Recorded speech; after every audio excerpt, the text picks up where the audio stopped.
Assalamualaikum warahmatullahi wabarakatuh. Innal hamdalillah nahmaduhu wa nusalli wa nusallimu ala rasulihil karim. Ashhadu an la ilaha illallah wa ashhadu anna Muhammadan abduhu wa rasuluh. Allahumma salli ala sayyidina Muhammad wa ala ali sayyidina Muhammad. Amma ba'd. Sahabat beriman yang dirahmati oleh Allah Subhanahu wa taala, tentu kita semua tahu bahwa bulan Muharram adalah bulan yang dimuliakan oleh Allah Subhanahu wa taala.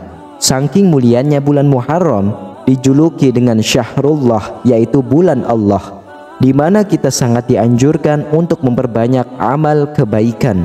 Rasulullah Shallallahu Alaihi Wasallam pernah bersabda, setahun berputar sebagaimana keadaannya sejak Allah menciptakan langit dan bumi.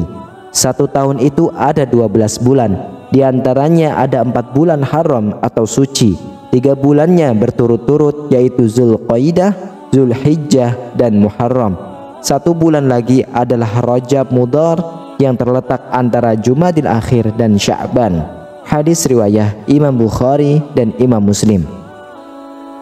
Dari hadis tersebut dapat kita lihat bahwa ada keutamaan yang besar yang terdapat pada bulan Muharram ini, dan apabila kita mengerjakan amalan di bulan Muharram, insya Allah Allah Subhanahu wa taala akan mempermudah urusan kita dalam segala hal. Amalan yang bisa kita kerjakan pada bulan Muharram tentu saja adalah puasa. Selain itu, ada banyak amalan lain yang bisa kita kerjakan di bulan Allah ini. Di antaranya adalah membaca Al-Quran, memperbanyak sholat sunnah, menyambung tali silaturahmi, memperbanyak sedekah, menyantuni anak yatim, dan yang tidak kalah pentingnya adalah bulan di mana saatnya untuk kita bertaubat dari segala kemaksiatan. Namun di balik amalan sunnah serta hujan pahala pada bulan Muharram ini, ada 3 larangan yang harus kita hindari. Di antara larangan tersebut adalah yang pertama, larangan berperang dan membunuh. Apa maknanya berperang dan membunuh di era modern seperti ini? Sebagian besar ulama menjelaskan, yang dimaksud berperang dan membunuh dalam hal ini bukanlah berperang mengangkat senjata atau membunuh lawan atau musuh dalam medan peperangan layaknya perang Badar. Akan tetapi maknanya adalah berselisih dengan orang lain dan membunuh hawa nafsu yang bisa menyebabkan kemaksiatan. Karena kita semua tahu bahwa bulan Muharram adalah salah satu bulan yang mulia untuk bertaubat kepada Allah.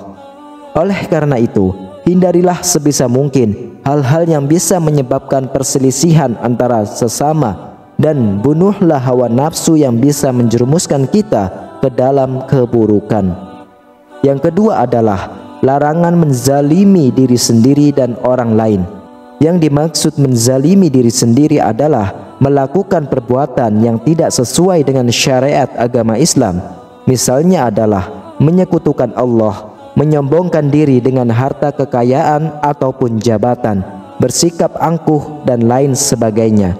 Meskipun hal tersebut terkesan kecil, namun kita sering tidak sadar bahwasannya yang kita lakukan adalah perbuatan menzalimi diri sendiri. Oleh karena itu, sebisa mungkin hindarilah untuk menganiaya diri kita sendiri, dan segeralah untuk bertaubat. Karena Allah sudah berfirman di dalam ayat suci Al-Quran, yaitu di surah An-Nisa ayat 110, yang artinya, dan barang siapa yang mengerjakan kejahatan dan menganiaya dirinya, kemudian ia mohon ampun kepada Allah, niscaya ia mendapat Dia Allah Maha Pengampun lagi Maha Penyayang.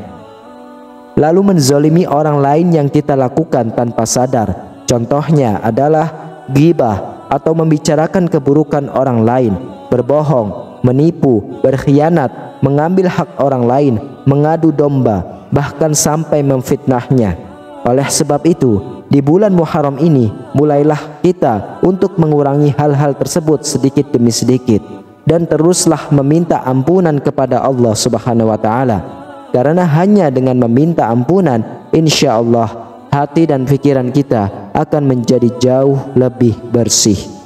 Kemudian yang ketiga adalah berbuat maksiat. Berbuat maksiat tidak hanya dilarang di bulan Muharram saja, akan tetapi bulan Muharram adalah bulan yang mulia, yang mana jika kita melakukan kebaikan, insya Allah kebaikan kita akan dilipat gandakan. Begitu juga dengan berbuat maksiat di bulan Muharram, maka dosa yang kita dapatkan pun akan berlipat ganda. Dalam kitab Risalah fi Ahadits Syahrillah Al-Muharram, yaitu Abdullah ibnu Abbas radhiyallahu anhu berkata, kemudian Allah menjadikannya bulan-bulan haram, membesarkan hal-hal yang diharamkan di dalamnya, dan menjadikan perbuatan dosa di dalamnya lebih besar, dan menjadikan amal soleh dan pahala juga lebih besar. Begitu juga dengan Abu Qatadah radhiyallahu anhu, beliau juga pernah berkata, sesungguhnya kezaliman pada bulan-bulan haram lebih besar kesalahan dan dosanya daripada berbuat kezaliman di selain bulan-bulan tersebut. Meskipun berbuat zalim pada setiap keadaan bernilai besar, tetapi Allah membesarkan segala urusannya sesuai apa yang dikehendakinya. Sahabat beriman yang dirahmati oleh Allah Subhanahu wa Ta'ala, oleh karena itu kita sebagai umat muslim hendaknya menghormati bulan Muharram ini dan memanfaatkan kesempatan di bulan mulia ini sebagai ladang memperbanyak amal soleh dan menghindari perbuatan maksiat. Semoga Allah Subhanahu wa Ta'ala selalu membuka pintu ampunan bagi kita umat muslim yang ingin bertaubat dari segala kemaksiatan dan dosa sebelum ajal menjemput. Amin amin ya rabbal alamin. Wallahu a'lam bishawab. Wassalamualaikum warahmatullahi wabarakatuh.